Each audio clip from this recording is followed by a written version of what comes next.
YouTube के सभी दर्शकों को मेरा नमस्कार। आप सभी को राधे राधे, जय श्री कृष्ण। तो प्यारे बच्चों, टॉप 100 क्वेश्चंस की सीरीज का ये पार्ट 6 है। तो चलिए शुरू करते हैं क्वेश्चन नंबर 69 से, जो आपके चैप्टर नंबर 7 से है। What was the cause of Matilda's ruin? Matilda की बर्बादी का कारण क्या था? How could she have avoid it? वो इसको कैसे अवॉइड कर सकती थी, कैसे इससे बच सकती थी। अवॉइड मतलब किसी चीज़ को टालना या बचना होता है। बेटा स्टार लगा हुआ है इस क्वेश्चन पर, इसका मतलब ये है 3 मार्क्स का आएगा ये। The main cause of Matilda's ruin was her discontent nature. Discontent मतलब बेटा वो किसी चीज़ से संतुष्ट नहीं होती थी। किसी व्यक्ति पर उसने कार देखी तो उसको लगता था कार मेरे पास भी हो, बड़ा सा घर हो, नौकर चाकर हो, बहुत सारी ज्वेलरी हो, गहने हो, इस प्रकार का नेचर था उसका। She was never satisfied in her life. वह अपने जीवन में कभी संतुष्ट नहीं होती थी। For this she was always happy. इस वजह से वो हर बार हमेशा अनहैप्पी रहती थी। She disliked the circumstances of her ordinary life. उसको अपने साधारण जीवन की जो परिस्थितियाँ थीं, सर्कमस्टेंसेस मतलब परिस्थितियाँ, इसी को हमने आगे कंटिन्यू किया है। 3 मार्क्स का है ये। She wants to be admired by all. वह सबके द्वारा प्रशंसा चाहती थी। इफ़ शी बिकम कॉन्टेंटेड, अगर वो संतुष्ट हो जाती with whatever she had, जो उसके पास है उससे वो संतुष्ट हो जाती। She could have avoided the ruin of her life, तो वह अपनी जिंदगी की बर्बादी को बचा सकती थी। अच्छा, जिन बच्चों ने अभी तक हमारे चैनल को सब्सक्राइब नहीं किया है, प्यारे बच्चों चैनल को सब्सक्राइब जरूर करें और अपने दोस्तों के साथ इसको शेयर जरूर करें, क्योंकि आपके शेयर से हमें मोटिवेशन मिलता है, आपके कमेंट से हमें और वीडियो बनाने की प्रेरणा मिलती है। Question number 70, the course of Loisel's life changed due to the necklace comment. ये भी 3 मार्क्स का पूछा गया प्यारे बच्चों। जो लॉजल्स लाइफ थी ना, मटिल्डा उसी का नाम लॉजल्स है, उसकी लाइफ किस प्रकार से बदली? उस हार की वजह से। नेकलेस मतलब उस हार की वजह से उसकी लाइफ किस तरीके से बदली, उस पर कमेंट करना है। इट्स अ फैक्ट, ये सच है कि that the course of the Loisel's life changed due to the necklace as it took them 10 years to pay back the money. हाँ, ये बात सच है कि उस हार की वजह से उसकी लाइफ पूरी तरीके से बदल गई। इट टुक 10 years, इसको 10 साल लगे to pay back the money, पैसे को चुकाने में। They had to borrow a new necklace for this, इसके लिए उन्हें नया हार खरीदना पड़ा। दे हैड टू मूव, उन्हें जाना पड़ा। They had to move to a small house, उन्हें छोटे से घर में जाना पड़ा। विथ नो मेड, जहाँ पर कोई काम करने वाली नहीं थी, नौकरानी नहीं थी। Her husband had to work very late till night, उसके पति को देर रात तक काम करना पड़ा। टू पे ऑफ द डेप्ट, डेप्ट मतलब होता है कर्ज, उस कर्ज को चुकाने के लिए। तो इस तरीके से उस हार ने इनकी ज़िंदगी पूरी तरीके से बदल दी। How do they replace the necklace? उन्होंने नेकलेस को, हार को किस तरीके से बदला? रिप्लेस मतलब बदलना। They decided to replace the lost necklace with a new identical necklace. उन्होंने जो खोया हुआ हार था उसके बदले आइडेंटिकल मतलब उसके ही जैसा, हूबहू उसके ही जैसा, आइडेंटिकल कहते हैं उसको, ठीक है, identical necklace and return the necklace to Mme Forestier. MME कर लेना बेटा इसको, MME, मिमी फॉरेस्टियर, ठीक है, ये मिमी फॉरेस्टियर है। नेक्स्ट क्वेश्चन 72, ये आपके चैप्टर नंबर 8 जिसका नाम है भोली, ठीक है। Why does the marriage not take place? ये भी प्यारे बच्चों 3 मार्क्स का पूछा गया, स्टार लगा दिया है मैंने। किस वजह से शादी नहीं हो पाई? The marriage did not take place because Bishamber demanded a dowry. Dowry का मतलब होता है प्यारे बच्चों दहेज। The marriage did not take place, शादी नहीं हो पाई क्योंकि Bishamber demanded a dowry of 5,000, इसने 5,000 रुपये की, बिसम्बर ने, ये बिसम्बर रहा, बिसम्बर ने 5,000 रुपये की दहेज की मांग कर दी। After he saw pock marks on Bholi's face, जब उसने भोली के चेहरे पर, ये भोली रही, जब उसने भोली के चेहरे पर चेचक के दाग देखे, उसके बाद 5,000 और मांगने लगा दहेज में। And then Bholi refuse to marry such a mean, और उसके बाद भोली ने रिफ्यूज्ड टू मैरी, शादी करने से मना कर दिया। सच ए मीन मतलब कंजूस, लालची और कावर्ड मैन, कावर्ड मतलब जो परिस्थितियों से डरता है, ब्रेव का हिंदी मतलब नहीं आ रहा मुझे इसका, कावर्ड है ना, तो इस प्रकार के कावर्ड व्यक्ति से शादी कर, कायर, हाँ हिंदी मतलब इसका कायर, इस प्रकार के कायर व्यक्ति से शादी करने से मना कर दिया। हु इंसल्टेड हिज फादर, जिसने उसके पिता की बेइज्जती करी। इन फ्रंट ऑफ एवरीवन, सबके सामने जिसने उसके पिता की बेइज्जती करी, इस प्रकार के कंजूस, लालची और कायर इंसान से शादी करने से भोली ने मना कर दिया। At the end Bishamber Nath the grocer, अंत में बिसम्बर नाथ जो ग्रोसर था, वो दूल्हा बन के आया था, started to go back with his party, अपनी पार्टी को लेकर के वापस चला गया। तो इस तरीके से ये शादी नहीं हो पाई। Question number 73, how did Bholi turn out to be an outspoken and fearless girl, Bholi जो सीधी सादी लड़की थी वो किस तरीके से टर्न आउट हुई, किसमें, एक फियरलेस मतलब बेबाक लड़की में, आउट स्पोकन मतलब बोलने वाली, बोल्ड साहसी लड़की में किस प्रकार से बदली वो। तो भोली के पिता गांव में एक स्कूल खुला था नया, तो तहसीलदार के कहने पर भोली का एडमिशन कहाँ करा देते हैं, एक स्कूल में, यहीं से उसकी ज़िंदगी बदल जाती है।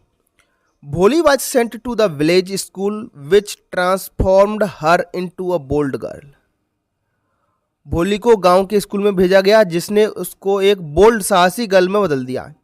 हर टीचर्स एनकरेजमेंट, उसकी जो शिक्षिका थी उसके साहस ने, gave her a new hope, उसको एक नई जिंदगी दी, एंड अ न्यू लाइफ, और एक नया जीवन दिया।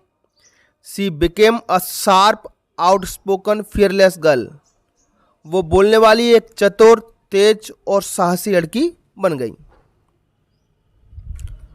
क्वेश्चन नंबर 74 पाते हैं प्यारे बच्चों, why did Bholi's parent think her a dumb cow, भोली के जो पेरेंट्स थे, माता पिता थे, उसको डम काउ मतलब एक सीधी गाय क्यों समझते थे। भोली वाज अ सिंपल गर्ल, भोली एक सीधी सादी लड़की थी। सी वाज स्लो लर्नर, वह धीमे धीमे सीखती थी। सी यूज टू स्टमर, स्टमर मतलब हकलाना, वो हकलाया करती थी, ठीक है, वो हकलाया करती थी। हैंस इसलिए, टॉक्ड लेस इसलिए बात कम करती थी। सो हर parents thought her a dumb cow, इसलिए उसके माता पिता सोचते थे ये तो सीधी सादी गाय जैसी है। नेक्स्ट क्वेश्चन की तरफ बढ़ते हैं। 75, why is Bholi's father worried about her, Bholi के पिता उसके बारे में चिंतित क्यों थे। ये इसके पिता हैं, ये इसकी बहन है, इसकी माता है, और ये भोली रही बिल्कुल कोने में चुपचाप सी बैठी हुई है। Bholi's father was worried about her, Bholi के पिता उसके बारे में चिंतित रहते थे, बिकॉज क्योंकि आउट ऑफ हिज 7 चिल्ड्रन, उसके कितने बच्चे थे, 7, only she had neither good looks nor intelligent, केवल भोली ही न तो अच्छी दिखती थी और न ही बुद्धिमान थी। नो बड़ी वुड मैरी हर, उनको ये डर रहता था कि इससे शादी कोई भी नहीं करेगा, ये उनकी चिंता थी भोली के बारे में। क्वेश्चन नंबर 76 पे आते हैं प्यारे बच्चों, ये आपके chapter number 9 the book that saved the अर्थ से लिया गया है। ये भी प्यारे बच्चों 3 मार्क्स का पूछा जाता है। Why was the 20th century called the era of the books, जो 20वीं शताब्दी का है इसको हम एरा ऑफ बुक्स क्यों कहते हैं, ठीक है, एरा मतलब होता है युग, किताबों का युग क्यों कहा जाता है 20वीं शताब्दी को। The 20th century was called the era of books, 20वीं शताब्दी को एरा और बुक्स कहा जाता है। एज इन दोज डेज, क्योंकि उन दिनों there were books about everything, हर चीज़ के बारे में किताबें थीं।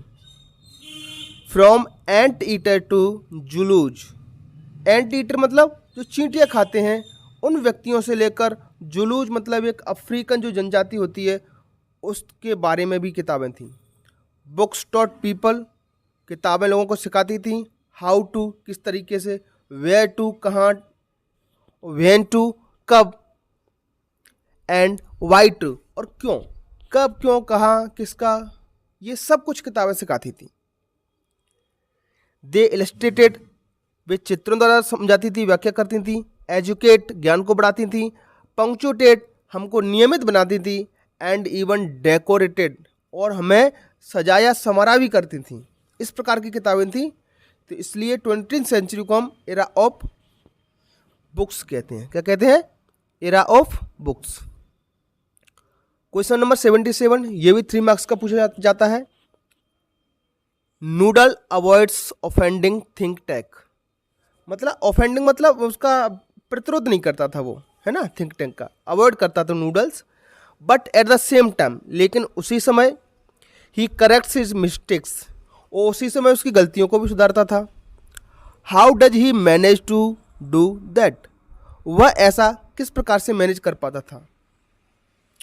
Noodle avoided offending think tank, generally वो अवॉइड करता था थिंक टैंक की बातों को। बट द सेम टाइम, लेकिन उसी समय ही करेक्टेड हिज मिस्टेक्स, लेकिन उसी समय वो उसकी गलतियों को भी सुधारता था। Whenever he had to say something contrary, contrary मतलब थिंक टैंक के विपरीत जब उसको कुछ बोलना होता था, किसको? नूडल को। वेन एवर, जब कभी भी, he had to say something contrary to what think tank, think tank के अगेंस्ट जब भी उसको कभी बोलना होता था, he said he would present his thought as if they are no importance, जब कभी भी उसको उसके विरुद्ध बोलना होता था तो वो इस तरीके से अपने विचारों को प्रदर्शित करता था, if they are not importance, कि उनका कोई महत्व न हो। In this way he would correct think tank's error, इस तरीके से वो थिंक टैंक की गलतियों को भी करेक्ट कर देता था, without making him feel that he was being corrected, और बिना इसके उसे महसूस होते हुए कि उसको सही किया जा रहा है। ठीक है, अपनी बात भी बनवा लेता था, उसको पता भी नहीं चलता था कि इसकी बातों को काटा गया है। ठीक है, क्वेश्चन नंबर नेक्स्ट पे आते हैं। द बुक इसी चैप्टर से है ये। Who saved the earth from who, earth पृथ्वी को किसने बचाया और किससे बचाया। ठीक है, चलिए। वन डस्टी ओल्ड बुक, एक धूल जिसमें किताब में धूल लगी है, डस्टी मतलब जिसमें धूल लगी हो, मैली कुचली किताब, ओल्ड बुक पुरानी किताब, of nursery rhymes, nursery rhymes मतलब बच्चों वाली किताबें जिसमें राइम्स रहती हैं, पहेलियाँ रहती हैं, कुछ कविताएं रहती हैं, उसने, जिसका नाम है मदर गूज 2040, सेव्ड द अर्थ, इसने अर्थ को बचाया, फ्रॉम अ मार्टियन इन्वेजन, मंगल ग्रह के वासियों के आक्रमण से बचाया, in the 25th century, 25th है ना, शताब्दी में एक पुस्तक थी जिसने पृथ्वी को मंगलवासियों के आक्रमण से बचाया। ठीक है, अगर इसी प्रश्न को इस तरीके से पूछ लिया जाए आपसे, हु इन्वेड द अर्थ, ना, पृथ्वी पर आक्रमण की योजना किसकी थी, तो किसकी थी?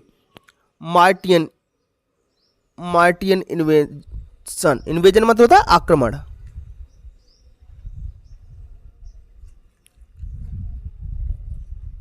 नेक्स्ट क्वेश्चन पे आते हैं। Question number 80, what does Horace Denby like to collect, Horace Denby को क्या कलेक्ट करने का शौक था।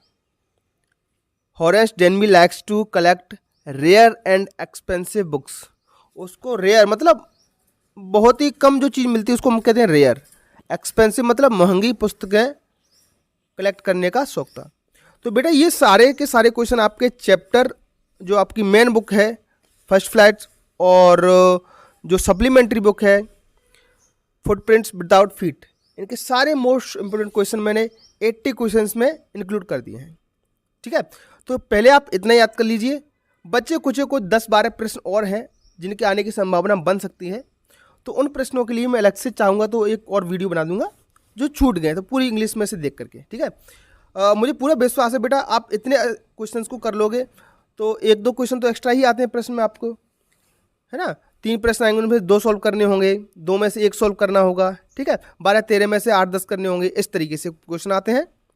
तो पहले आप इनको कंप्लीट कर लीजिए। ये मेरी तरफ से इंग्लिश के सारे इंपॉर्टेंट क्वेश्चन हो चुके हैं, 10-20 और ऐड करने होंगे, तो मैं इन फ्यूचर उसके बारे में वीडियो बना दूंगा। चलिए फटाफट से, बस बेटा आपका काम इतना है, इस वीडियो को दनादन से शेयर कर दीजिए और कमेंट में thank you, okay, well done, जो भी लिखना चाहें वो लिख दीजिए। चलिए बच्चों, फिर मिलेंगे अगली क्लास में, तब तक के लिए आपका दिन शुभ हो। Have a nice day, take care.